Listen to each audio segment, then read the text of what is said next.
Hi, my ninjas. How are you doing? It's a girl, Owamie, aka Miss Fearful, reporting back for our entertainment. If it's the first time joining me, I'm most definitely welcome. Please do make sure that you subscribe and also hit the bell. I absolutely love you, and do not forget to follow me on Instagram, TikTok, and Twitter. It's at boldly Owamie.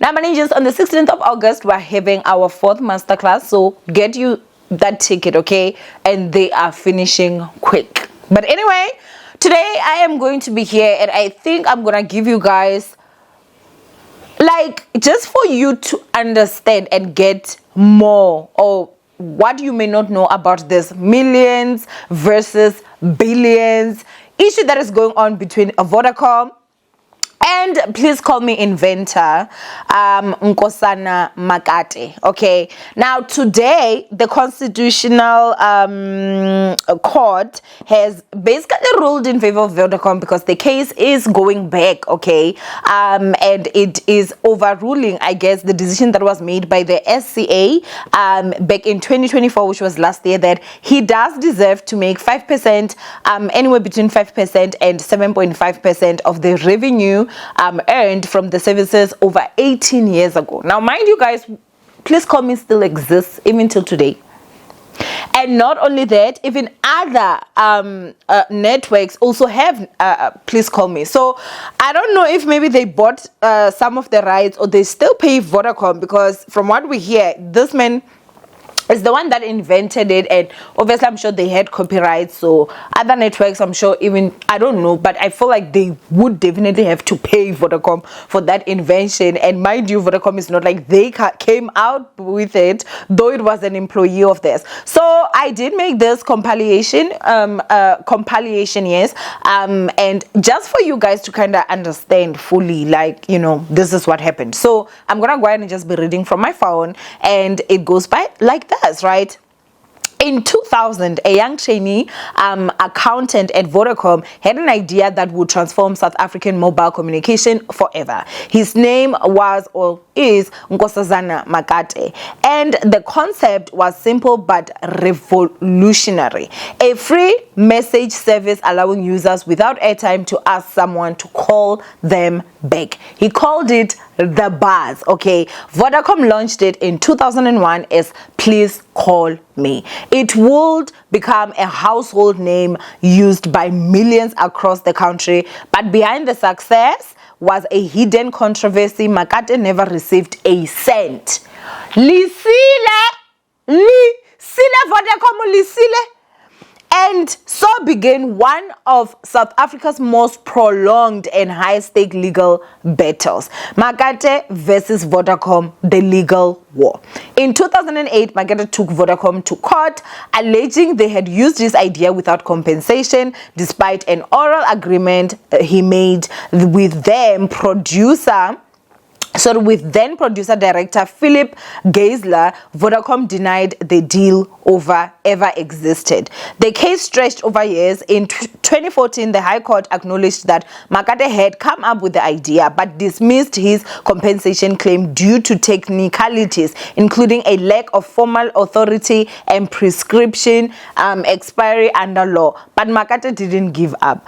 The landmark Constitution Court ruling in 2016, in a historical way, the Constitutional Court ruled in 2016 that Vodacom must compensate Makate for his idea. The company's CEO was ordered to determine a fair payment. The oral agreement was valid and binding. It was a victory of employee rights, in innovation and justice.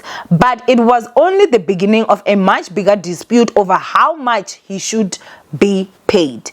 The money war: 47 million rands versus billions. Okay, Vodacom CEO offered 47 million rands. Makate rejected it. His counterclaim, based on Vodacom's massive profit from Please Call Me, he estimated he was owed between 28 billion and 55 billion, about 5 to 10% of the revenue generated between 2001 and 2021. The case returned to court. In 2024, the Supreme Court of Appeal ruled in Makate's favor again, ordering Vodacom to recalculate the amount owed, this time based on actual revenues, including voice calls that resulted from "please call me" messages. But once again, justice was delayed. Back to square one, right? Constitutional Court revenues. This is now in 2025. On the 31st of July 2025, which is today, the Constitutional Court threw out the SCA ruling, not because Makate was wrong, but due to procedural errors in how the ruling was reached. They ordered the case to return to the SCA and be heard by a new panel of judges. Makate's billion rands payday is now once again on hold. So this matter obviously is way more than money. This case is about more than rands and cents. It raises powerful questions. Who owns innovation when it comes from an employee? Do big corporates honor promises or only protect their bottom line? And most importantly, how long must a man fight for what's his? Nkosazana Makate's journey is a story of resilient belief and justice. Whether he eventually wins or not, he's already changed South Africa legal and corporate history. Okay, now at this point, the question is, what do you guys think? Do you think that Makate should be paid the 47 million rands, or he should be paid the billions? Me personally, I truly believe this man deserves his billions. Vodacom, pay this man his billions and keep it moving. And something, now looking at it, I'm just like, is something off with Vodacom? You do remember that Vodacom was one of the brands that Mihlali called out, right? For non-payment, for them not paying the money they were supposed to pay on time. A whole Vodacom, she called them out. It was Vodacom and other companies, but Mihlali did call Vodacom out, if you guys remember well. And I think it was on a Saturday, and Ugo got her money right after she called them out. And I remember actually saying that I'm very much interested to see if Mihlali will ever work with Vodacom again. I've not seen that sponsorship till now.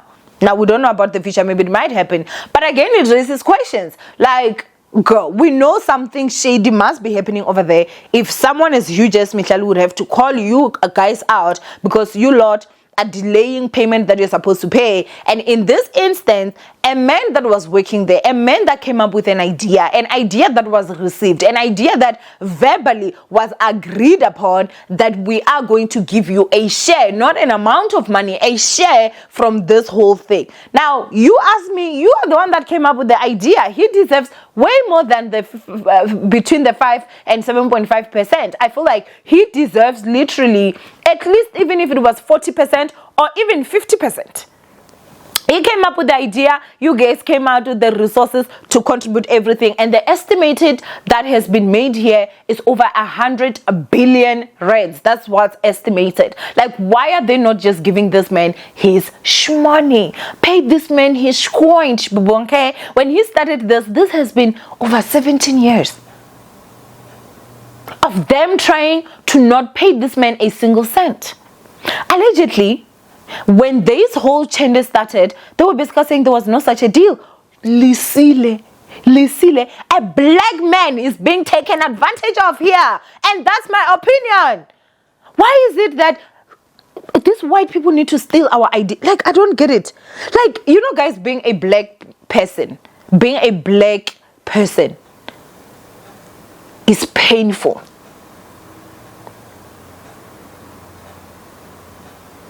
Being black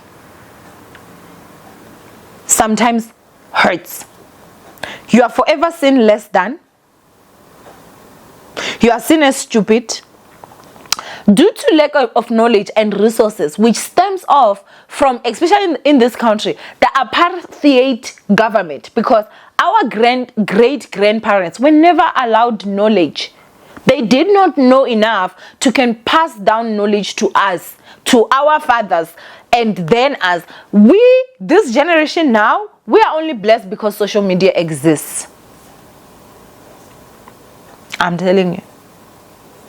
I've learned more on TikTok than what I've learned my whole entire life in school. I've learned more on YouTube than what I've learned my whole entire life in school.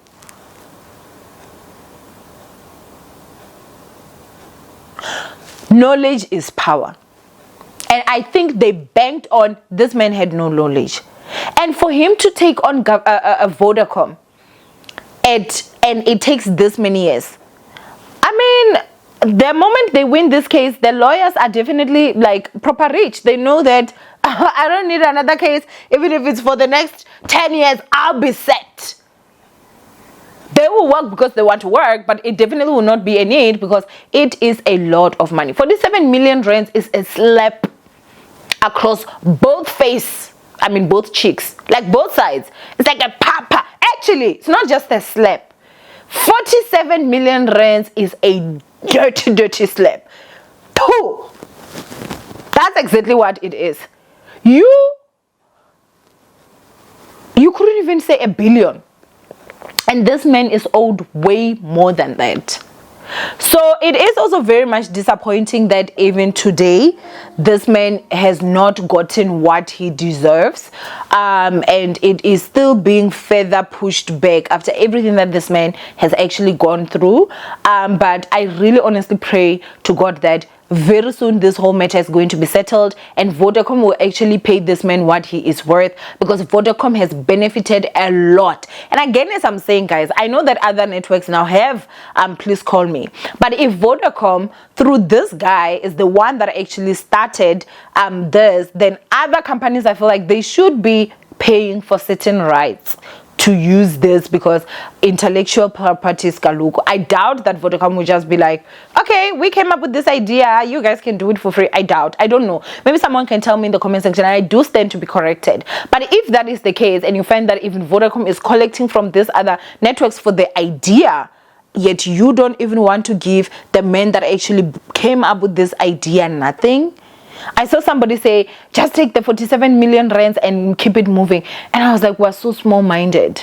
We're so small-minded. Actually, udomkop, like, I won't lie. I truly believe this man should continue fighting. And already he has changed the laws when it comes to, you know, if you are an employee, you come up with an idea for a company, who does it belong to? And I think if there's anything that I can also say is that make sure that you do not just pitch things to even the government, guys, to anybody. They steal ideas, okay? Anybody can. So what you need to do is that make sure that you copyright your idea first before you take it to anybody. If it is already there in the copyright and they started, the copyright actually, I know it's a process, but it's a process worth doing if you believe that your idea really honestly can take you places. Copyright it first before you pitch it to anybody. If anybody tries to use it, you can sue them because your copyright, and when you applied for it and when you did this and that, it's already there. It is timed, or okay, it was registered on this day. And the other thing again is that when you go to meet these companies, make sure that you actually go there. Before you go there, write them an email. When you come back there, make sure that you actually put it again in email as per discussed. Write down the whole thing, send it to them, even with date and everything. They cannot now say you are lying. Everything is there in writing. The proof is there. If they want to steal your idea, you have already copyrighted your idea. And another thing again, you have proof that they knew of this idea because you went to them, you even sent them a follow-up email detailing exactly what you were saying there with your whole entire idea. Sue these people. Sue all of them. Anyway, go ahead and comment down below what you guys think, and I hope that this video will have clarified from the beginning to the end exactly what has been going down. Anyway, from Owamie, I love you guys, and yeah, I'll see you guys in my next upload. Bye, ninjas.